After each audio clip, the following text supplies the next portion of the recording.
Alright, so right now I'm just going to be talking about what I did for my professional development project.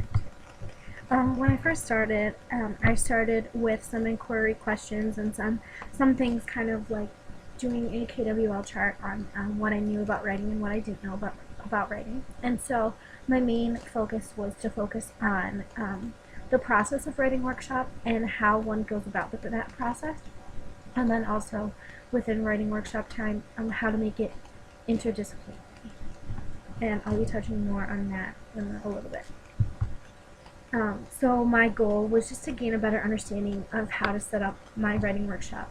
So hopefully that one day in my classroom I'll be able to use these strategies and methods that I'm learning throughout this class and throughout my mid-tier when writing is needed in my classroom, but then I can also apply it to other disciplines. My personal experiences in education, I've always experienced writing as writing. Um, we would have writing workshop time, and that writing workshop time was meant um, to cover specific GLICs or specific Common Core standards that um, you wouldn't necessarily need to cover in other disciplines that they wouldn't have in other disciplines. But I think that it's important to use them in other disciplines. So we would do writing, for example, in science class, but that writing wouldn't count necessarily towards other GLICs and other Common Cores and other standards that I had to meet for class. It was just kind of done as just to subsidize the time and to make sure, check for understanding and things like that. In this class and throughout my mid-tier, I have learned that writing can take place in all shapes and in all forms and all sizes. It can come in writer's workshop. You can use it in social studies, science, etc., math, anything like that. Writing looks different for each student. Some students are they're very developed and they have their fine motor skills very developed and they know how to form their letters. And then there's other students, no matter what age, that maybe their fine motor skills are just not as in tune as others, and so some may not. Some of their letters may come together, but that's just a developmental thing. And also something that I've learned is to not ever pick topics for students or tell them what to write about. I think it's important to let them feel free to write about what they want to write about and talk about what they want to talk about, because after all, it is their writing, so they should have a say.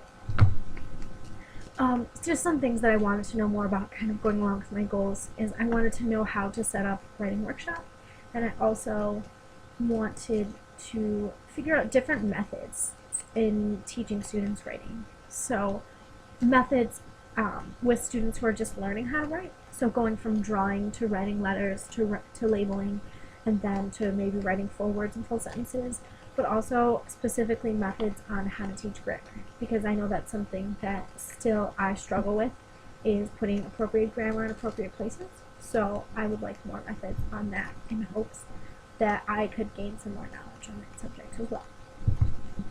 So what I did for my professional development hours is I went to the Jim Burke writing workshop on October 20th in the EHS building, and a lot of what Jim Burke talked about was it was a lot about writing workshop, but it was very informative about ways that we as teachers can reach our students better. So he kind of started talking about how inquiry questions can help us to kind of build a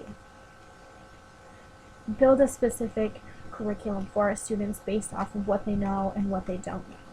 And then also he gave a lot of analogies about, he showed 4 different pictures of oatmeal.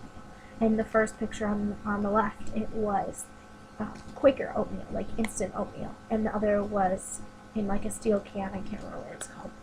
But I kind of took that too as, that's the kind of learners we have. Sometimes we have instant learners, and sometimes we have learners that take a long time. This kind of applies to writing too, because sometimes we have those kids that instantly want to write and they instantly know what they're going to write about, and when they do it and it's done and it's perfect and anything like that. But then we have other kids that are going to have to work at writing, and they have to go through draft after draft, and they have to redo it time and time again, and oftentimes that can be something that's frustrating for them. But then, in the long run, it's only going to benefit them because they're going to become a better writer. So, and then after that, we just broke for lunch, and then after lunch, we split up into kind of groups, determining like what field of study you were in, and you got to kind of revamp lesson plans. So I sat in with a elementary school teacher who was working on one of his lesson plans. So it was really nice that I got to see what his lesson plan looked like for his class, but then I also got to give him feedback on different things that I would do, or different books that he hasn't necessarily thought about looking at yet. So for my professional development book, I decided to go and buy the book Other People's Children, which is a book that we talked about briefly in class that Troy gave that little article to, and it really sparked my interest because I was just really curious to know like about cultural conflict and about educational disparities in the classroom and how proficient those are and how much impact those have on specific students that we don't even realize. Just kind of a brief summary of the book. The author, Lisa Delpit, it's a collection of essays, and she discusses a lot of problems that happen in academics. It's specifically towards minority students, but more specifically towards African American students because she is an African American learner. And so these gaps in education that we have are often caused by miscommunication between us as teachers and our students because of our different cultural backgrounds. And so she took evidence from New Guinea, Alaska, and other United States. And one thing that she said that really hit home for me and I really enjoyed was that we should be celebrating, not tolerating diversity.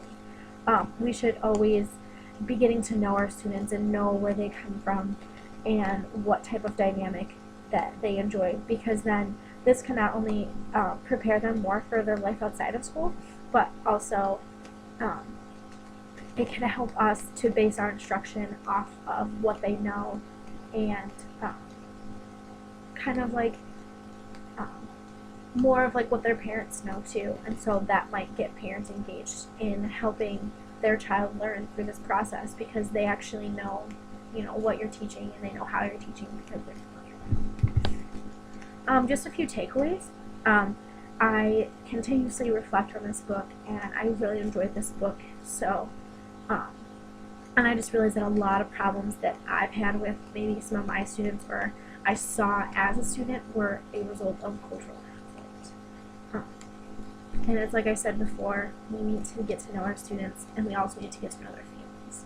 So if we know our students, we can gain a greater understanding, but also students can build sympathy and empathy of other students and the challenges that they face. And then also it can help our students to better prepare challenges that they might have to face outside of the school community.